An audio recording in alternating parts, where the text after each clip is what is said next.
From MTN News, this is Montana This Morning. Well, you can definitely blame it on the weather. A two-semi crash closed Interstate 90 at Bozeman Pass part of the morning yesterday. How the Montana Highway Patrol says it happened, coming up. I'm Joe St. George on Capitol Hill. Washington remains furious with Saudi Arabia's recent decision to cut oil production, how it has impacted gas prices in your neighborhood, and what might the U.S. do to respond. We break it down next. Well, happy Monday, Southwest Montana, 6:31. Shell Lehman, Matt Elwell with you here. Starting out a little different than we have. It seems like forever. This is more like the fall that we're used to.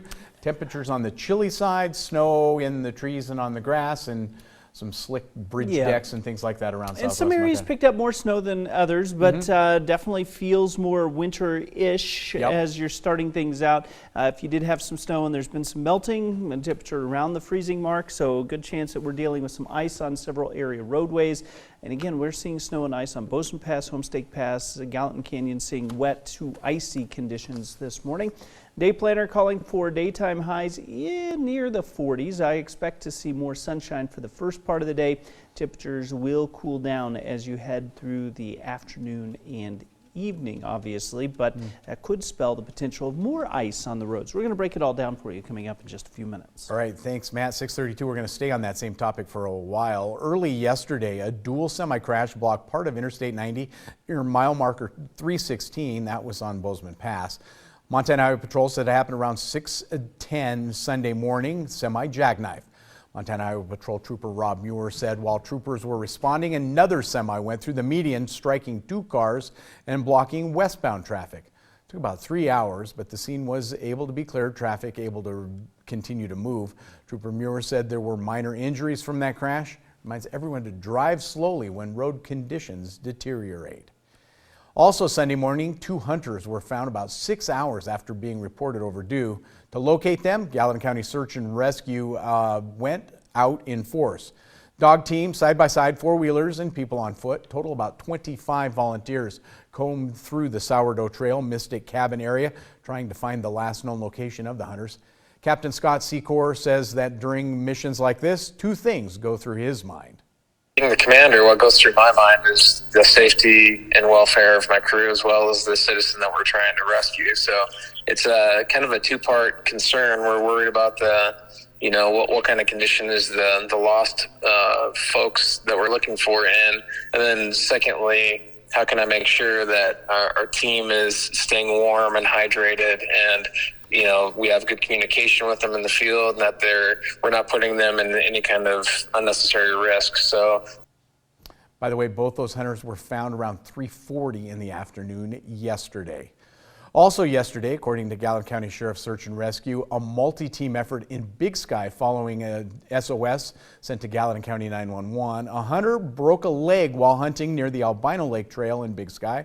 Ground teams for Gallatin County Search and Rescue, along with local fire, deployed rescuers with ropes, one-wheeled litter, and a side-by-side. Rescuers faced harsh terrain and weather through the backcountry. It took several hours, but rescuers were able to arrive at the hunter's location, stabilize the injury, and begin evacuation.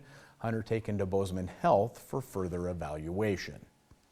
On the national and international scene this morning, gas prices have been on a roller coaster ride around the United States this year.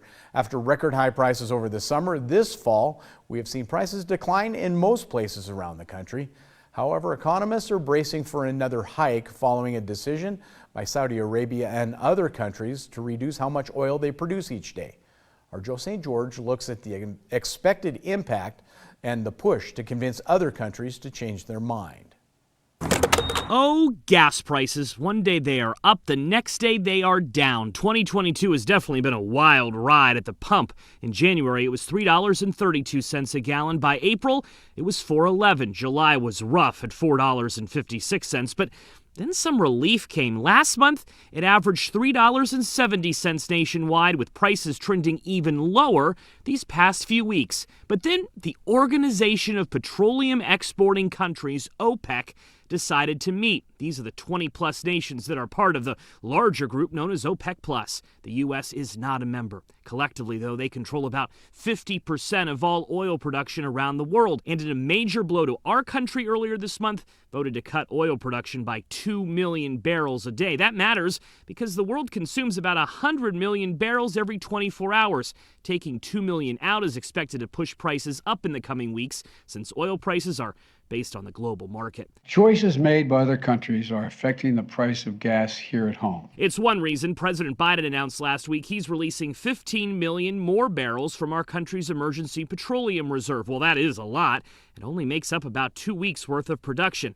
That's why some in Washington are asking if anything can be done to penalize Saudi Arabia, a prominent leader within OPEC, to perhaps change their mind. After all, one reason President Biden went to Saudi Arabia earlier this year was to prevent decisions like this. So how might Washington penalize Saudi Arabia for their recent actions?